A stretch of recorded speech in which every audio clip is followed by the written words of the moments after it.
On the Communicators, a discussion about Internet security with Mark McLaughton, the CEO of Verisign. Mark McLaughton, what is Verisign?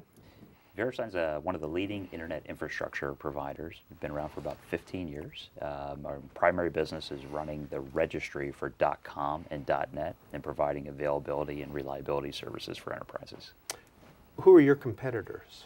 There's a mix of folks. There's a lot of registries out there that run other what's called a top-level domain. So we are the exclusive registry for .com and .net. That's a technical requirement. You're exclusive? That's a technical requirement for any top-level domain. There can technically only be one operator. So there are operators for other top-level domains as well. Like .net? We run .net and .com, but .org, for example, every country has a country code, .de, .uk. Those sorts of what are called country code top-level domains. So what about a company like GoDaddy? How does that compete with you, or don't they? Is it a different business? They don't. They're one of our customers and good partners. So the easy way to think about this is that we are the internet infrastructure wholesaler of domain names, and they are a retailer. So if you purchase a domain name, you would buy it from a company like GoDaddy or Network Solutions or other registrars, and they in turn work with us to make sure that that name can be found on the internet. So you have a monopoly? We do. It's a technical monopoly. Like I said, there can only be one operator for any of these top-level domains. So where does Verisign's money come from? The business model is fairly simple. So if you purchase a domain name from one of the registrars, they in turn turn around and pay us an annual fee in order to implement that name into the internet so it can be found. And it's paid on the registration and then on an annual basis thereafter. So how many internet domain names are there currently that you have a hand in? Sure. If add up .com and .net, with .com being the largest, there's a bit over 100 million today. There's around 200 million total domains in the world, and about 100 million of those end in .com or .net. And you get a cut from each of those? We're paid a set fee for each one of those names on an annual basis. So increase in the names of .com and .net are important to you? We like that, yeah. Are you recession-proof? To the extent that the internet is. So one of the interesting things we saw, for example, in the 2001 .com bubble plus the recession is that innovation doesn't slow down. So the internet is used more and more almost no matter what's happening to the general economy. So that just means usage goes up. On a long-term basis, that's good for us, but we did see during the recent recession a decline in the growth rate like most companies did. How is it that Verisign got the contract or the ability to be this wholesaler? There's a lot of history there. It goes way back to the 90s and the government running this system. But if you, the basics are that the government at one point outsourced this under a contract, and the predecessor company to Verisign, which was Network Solutions, which we purchased in the year 2000, had that contract, and we've maintained that since that time. Is it a yearly contract or a multi-year contract? How is it? The contract runs on 6-year terms. And it's signed with whom?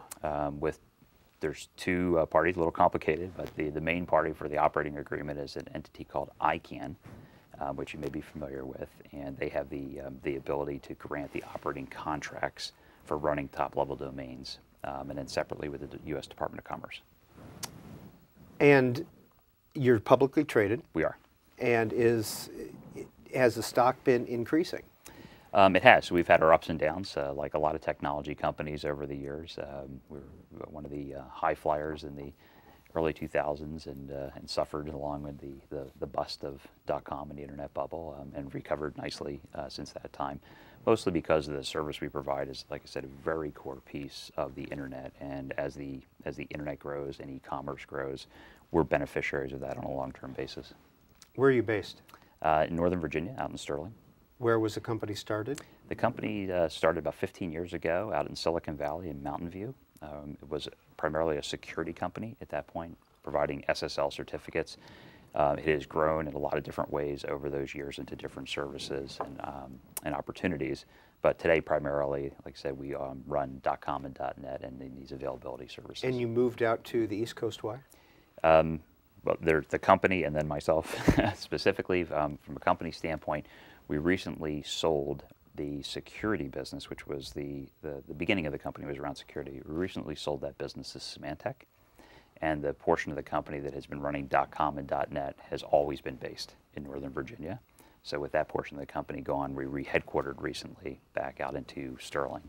And then myself, I lived out in Mountain View until 2001 and moved out here in 2001. Mark McLaughton, what are some of the policy issues that confront Verisign? There's a host of them, but they can fall into a number of categories which may not be surprising, like internationalization of domain names, cybersecurity, DNSSEC, IPv6. As a core internet infrastructure provider, we're deep in the stack of technology, so all those sorts of issues are important to us. Well, also joining us as guest reporter this week is Bill Jackson, senior writer for Government Computer News. Mr. Jackson. Thank you. Your Verisign is focusing more on the infrastructure side than on the security where you started, but what is the company's role in securing transactions, or more importantly, in ensuring overall availability over the internet? It's a very important mission for us, and it's a privilege for us to run the network. At the end of the day, if .com specifically and .net to a lesser degree, but if they're not operating over time, a large aspect of the internet would degrade. So we take that mission very seriously. So we always speak in terms of security, reliability, and availability, and they're not three separate things. They're all mixed together. So we have a strong dose of security wrapped into how we run these services. Okay. And you mentioned IPv6, which is the next generation of internet protocols that the adoption of which is being forced upon us eventually. How important is it to begin implementing IPv6 within networks, and what are the forces that are driving us in this direction? Sure, I think it is important for no other reason than the depletion of the IPv4 space, and I think you've articulated yourself very well, sort of the chicken and egg aspect of getting people to move from IPv4 to IPv6 and then IPv8 at some point as the address space gets depleted. And it is a chicken and an egg problem because it can be a fairly expensive endeavor from a network perspective and application perspective to have IPv6 be adopted.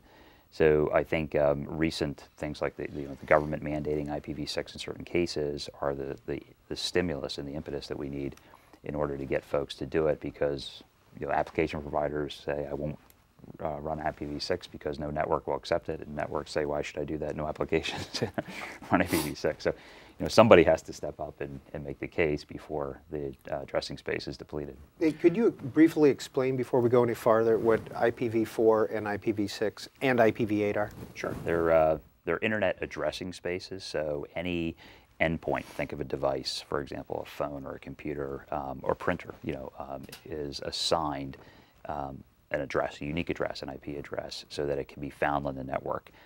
So if you think about all the devices that are out there, plus everything that may be coming online, smart grids, healthcare records in the future, you have to have enough unique numbers to identify every one of those devices. And IPv4 tops out between 4 to 5 billion addresses. Sounds like a lot, but when you start to realize that there's going to be 2 billion mobile phones in 2 years, just alone, you just run out of space on that. So IPv6 has a 120-bit implementation versus the 32-bit implementation for IPv4. So it's just an exponentially larger addressing space is available. So if somebody types in cspan.org, what does a computer read?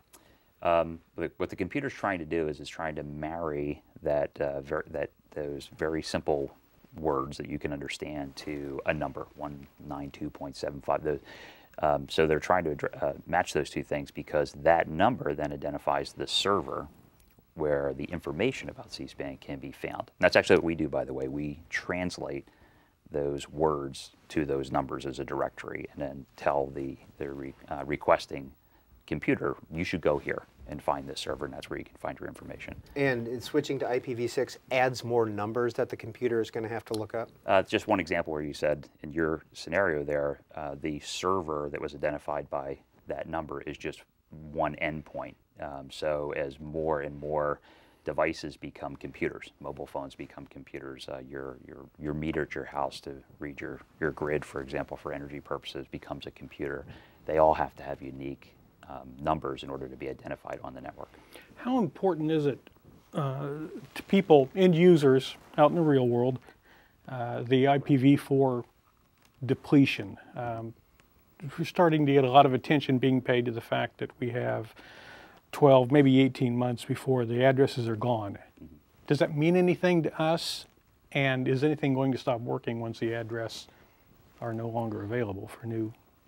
Hopefully it won't mean anything, because if all the application providers and infrastructure providers are doing their jobs, then it will go unnoticed. If that doesn't happen, then it is possible that certain applications won't work, because you might have an IPv6 enabled application talking to an IPv4 enabled network provisioning service, and it'll get lost in translation and the application won't be available. So hopefully that won't happen. Okay. And you described the process of translating domain names like cspan.org into an internet address, which is essentially the job of the domain name service, or DNS. Can you explain to us what DNSSEC, the DNS security extensions, are that you mentioned briefly earlier? Sure. DNSSEC is an important security implementation at the very core of the internet. So when a DNS record, like the example you use, is looked up, it's possible that somewhere along the handoffs to get to the servers, that the wrong address can be implemented into the translation. And those are attacks, man-in-the-middle attacks, cache poisoning attacks. So these are cyber security issues. So when that occurs, you can be redirected to a rogue site that looks a lot like where you thought you were going to go, and that creates a possibility for fraud and all sorts of bad things to happen. So what DNSSEC does is it uses PKI technology, which is public key infrastructure technology, to sign the request, so digitally sign the request. So all through the handoffs, it can constantly be verified from an authenticity standpoint that it originated with this particular party. So you can be sure by the time you get it, it started with that party and nobody's jumped in the middle. Now, are these protocols that Verisign has developed, or do you do it in partnership with the government or under the government's direction? It's a protocol that's been worked on by standards groups for quite some time, for the last 10 years actually. And the implementation at what's called the root level occurred recently through a joint effort of Verisign, the U.S. Department of Commerce, and ICANN, and a whole host of lots of other companies in there. But the three of us working very closely together to get that implemented at the root. So if you think of the domain name system as a tree or a hierarchy, you have to start at the top to implement these sorts of security measures, and then over time they flow down, sort of like IPv6, will flow down to every level after that. So what's the status at this point? It's been signed at the root, which is ironically at the top of the hierarchy. Mm-hmm. What's the status of implementation throughout the hierarchy, and how long before we start seeing practical advantages to it? Sure. It's been signed, as you said, at the root recently at the very highest level. We will sign .net this year. We will sign .com next year. Those are two large top-level domains. Other registry providers have enabled this already, so that once it was signed at the root, it can be enabled at their level as well. So I think you'll see over the course of post next year, lots of networking providers and application providers implementing and recognizing DNSSEC. These sorts of things take years to propagate, but they're worth the wait. So, what's the complexity? Why does it take so long to do something which sounds like a no-brainer? It's a good idea, and should be simple. You just apply a digital signature. Mm-hmm. Why the length of time that it takes to propagate throughout the system? Two things primarily. One is standards-based, so getting the right standard that can be recognized and accepted on an international basis. That just takes time because everybody has to buy into what the standard is, and there's a lot of work, as you know, that goes into the standards bodies. And the second is the actual implementation or acceptability, so the interoperability of these things takes a long time. We ran a lab for quite some time and invited a lot of application providers to come into the lab to DNSSEC enable their applications in an environment that would allow it to see, will it break? For example, if you started to use this, and we worked a lot of bugs out of the system. Then the last point of this is just going to be the load, because you're digitally signing the domain request, it's a bigger load on the system. And I don't want to underestimate that because it's tremendously larger. So the entire infrastructure has to be built up and invested in order to handle the increased load. Mark McLaughton, when you talk about the internationalization of the web, and you refer to everybody, who's everybody? It's everybody in the world, ultimately, we think. You know, there's about 2 billion internet users today out of a population. But who's in charge? Is it country by country still? Okay. It's a mix, so it's a great public-private mix that's going on here, and that's not only in the U.S. but on an international basis as well. So the body that is ICANN has the mission in order to work to create interoperability amongst the technologies of nations and domain names, and lots of standards efforts. But then obviously there's a lot of sovereignty involved as well. Every country has their own CCTLD and every country has their own cyber infrastructure. The trick is to get everybody to work together, because the power of the internet, as you know, is the network of networks. Right. What if the U.S. decided it was against something that the rest of the world was for?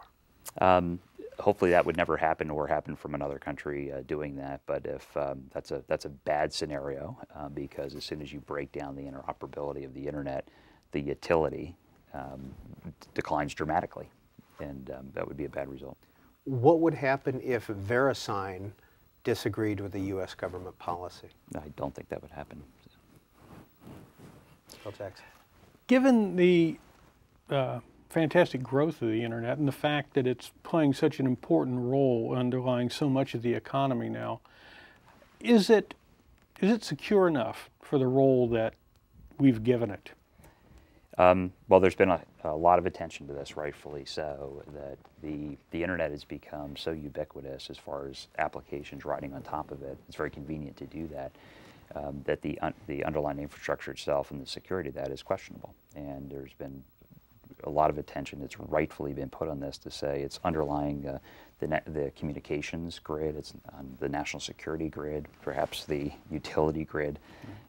It's fragile in that regard, and there's been a lot of folks spend a lot of time to make sure that we can secure it, including Verisign. So we constantly take a view of 5 to 10 years of what the load is going to look like and what the attacks could look like, and try to plan well in advance and invest in the infrastructure around those things. Work very closely with the government, our other private companies, and other governments and international companies as well to do that.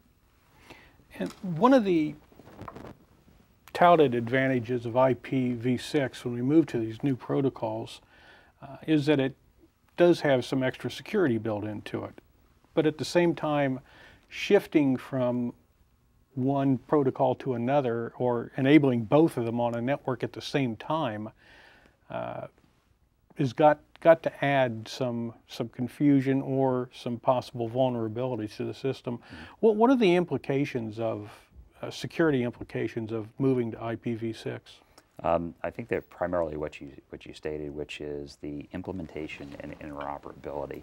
So whenever you have more than one protocol being dominant at any one time, you create an opportunity, for people to exploit those. And the exploitations can be malicious in nature, or they can be non-malicious. You just screw it up, but it looks like an attack. So the sooner you can get the interoperability taken care of, the less the security concerns are. Mark McLaughton is our guest. He is the CEO of Verisign. This is the Communicators. Bill Jackson, senior writer of Government Computer News, is our guest reporter. Mr. Jackson, next question. Does Verisign have a position on this whole issue of regulation versus innovation on the internet, which has come out in management, net neutrality? Right. But net neutrality is the, I guess, the poster child for this. Where does Verisign stand on net neutrality? Sure. Well, the issue is important, and I think the basic idea of will you continue to innovate on the application side because you can use the internet, versus folks who are more at the infrastructure level saying we will continue to innovate at the bandwidth provisioning level, and the conflict between those two things. So from a Verisign perspective, our hope is that the resolution can be reached on this because we understand both viewpoints on this. We've been very fortunate that that at the level that we operate on the internet, everybody understands the importance of the DNS itself, and we haven't been really caught up into the two camps on this. But our hope is if the policymakers will continue to listen to both sides, and that innovation will come out at the end of the day. And I don't mean that for one side. I mean both. Innovation is important for both sides of that argument. Mark McLaughton, do you keep an eye on spectrum management? No, I don't. Not something that concerns you? Not overly important. What about at the FCC? What issues do you follow there? Our interplay with the FCC is on a fairly limited basis, given that they're more focused towards the telecommunication industry, and that's not something that we're overly involved in. So we follow issues that are the intersection of telecommunications and IP, because those are important at the end of the day. So, you know, like the net neutrality, we follow that. These IPv6 issues, we follow that. But the you know, most of the FCC focus is in an area that's not directly relevant to our company. What about Congress?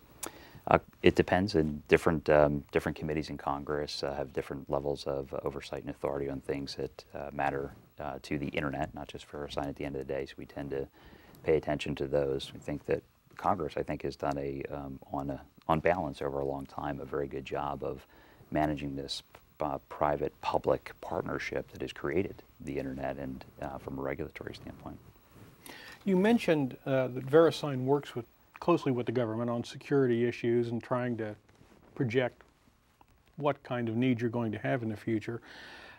How close and how adequate is this public-private partnership, which it seems like for the last 10 years everyone's been saying that's the key to securing and managing the internet, and 10 years later we're still saying that's the key, we got to do this one day. What's the status of the level of cooperation between private industry and government in managing this huge infrastructure? Well, I think it is the key, not to reiterate that point again, but it is the key. But it's because most of the internet today exists in the private realm as opposed to the public sector realms. So we have to all work together at the end of the day, because that's just the way it is. And you know, reaching an agreement and understanding the concerns and the issues, and being able to mediate those and resolve those are very important. So you're not going to have a resilient infrastructure unless the parties can work together. There's been some good examples of this, and it's becoming more prevalent as we move forward. So I think our relationship with ICANN and Department of Commerce is a good example, and you can look specifically at the DNSSEC implementation is something that worked very well over the course of time, and it's an important thing at the core. Another thing is Cyberstorm 3, which is you may be familiar with, which is the DHS's cyber exercise they've been running now for more than a few years, and lots of folks involved in that. We are involved in that as well, and it's basically simulating possible attacks on the network and what everybody can do to increase the resiliency and decrease the downtime for that. So I think folks are working very well together, but it's always going to be a mesh between this public and private, and we have to work together. Mark McLaughton, what is Verisign's role when it comes to privacy, an issue that a lot of people are talking about? Well, we're advocates of privacy. I mean, I think everybody is. You know, at the end of the day, there's different varying degrees. But at our level of what we do at the internet, we don't have information about specific individuals, and even sometimes information about companies. So at the basic addressing level, we don't see that sort of data. So it's not really been an issue for us as a company. What do you see happening in the threat landscape over the next 5 years? You try to keep a horizon out there where you can anticipate. How would you describe what the next 5 years is going to look like? I think it'll be very interesting and scary in some regards, because back to the comments we made about the interoperability of new technologies, but even more importantly, the more applications and devices that come onto the internet. It's not an overstatement to say that every single device has a lot of utility and is also a possible threat, because it brings with it the malicious code, or possibly malicious code, and different vectors for attack. So the way we view that is to say, I think we understand what those attack vectors could look like, and we work with lots of folks to make sure that we're on top of that. And then we spend a lot of time and resources trying to plan ahead to be in front of that. What are your current revenues and employment? We have about 1,000 people in the company today, and we're doing about $650 million in revenues. So of those 1,000 people, how many are computer scientists? Well, we all like to think of ourselves as technologists, but I'd say hardcore from the operating side, about 400 to 500 of those people are running the network, involved in the research and development engineering. Are you finding that the training that they're getting in high school, college, et cetera, is adequate for your needs? Yes, we have, and I think some of that has to do with geography of where you're hiring. We've also been able to work with a lot of universities and colleges that are well known, for developing those sorts of skills in school, and try to use that as a feeder program to come into the system. Well, you have a law degree from Seattle University School of Law, and a bachelor's from West Point. How did you get involved in this work? Long, circuitous route. Worked out at the end of the day, but I was an attorney practicing technology law, and then got involved in companies out in Silicon Valley, and decided that I'd rather be working on the business side than the legal side, and sort of led to today. Well, wasn't there something about your having a helicopter accident that started this whole process for you? Well, originally I went to West Point with the assumption that I would be a career military officer, which was always my dream. That was cut short in an accident in a helicopter, which seemed like a very bad thing at the time, and but in hindsight, opened a lot of different doors for me. So I'm very happy how that all turned out. Bill Jackson. What are the biggest changes that you've seen in the internet, or the biggest surprise in the changes in the internet since you've been involved in it, since so much of it has grown up without any planning, just fortuitously? Yeah. That would be a rate of adoption. So things that you see, we look at cycles of adoption, and you've probably seen yourself, how long did it take for the TV to be in X number of homes, and for telephones, and that cycle of adoption is being so compressed that it's now measured in single-digit years. Apple just had its 10 billionth download from iTunes, for example. You can look at companies like Facebook, now Groupon, those sorts of things where you're saying going from 0 to 100 million users or 1 billion downloads of something in a period of 2 to 5 years. And that's just amazing and unprecedented historically. And go ahead. Well, another issue that the FCC has been involved in is making broadband connectivity more available. Does the United States have adequate connectivity at this point? And given the rate of adoption, does everyone have the bandwidth that they should have or might like to have? Sure. I think ideally at the end of the day, everybody would have broadband, just because it's such a richer experience and allows more content, educational materials, all sorts of benefits. So since we don't have 100% broadband penetration, I think there's a goal out there to achieve that. Interestingly, on a relative basis for the United States versus the rest of the world, we do pretty well. I saw a statistic the other day of there's now 2 billion internet users, but only 1/10 of them have broadband. So when you talk about what's the future growth of the internet and these amazing applications we're going to see, it sounds like the future's still out there. We haven't seen it yet. What concerns do you have about the growth of wireless? Well, we view wireless as another computing device on the internet. So the concerns are the good news and the bad news. So the good news is more computing devices are put on the internet. That helps grow our business. It helps grow the internet, e-commerce. The bad news is that creates tremendous load, particularly when machines start talking to machines. Historically, the interaction of you saying dub, C-SPAN is a human interacting with a machine. Now you're seeing lots of machines interacting with machines without any human intervention, and that's an exponential growth in the amount of work that has to be done behind the scenes to handle that. And security issues? Go up, with every one of those, they go up exponentially as well. Mark McLaughton is the CEO of Verisign. Thank you for being on the Communicators. Bill Jackson, Government Computer News Senior Writer, thank you as well. Thank you for having me. Thank you for having me.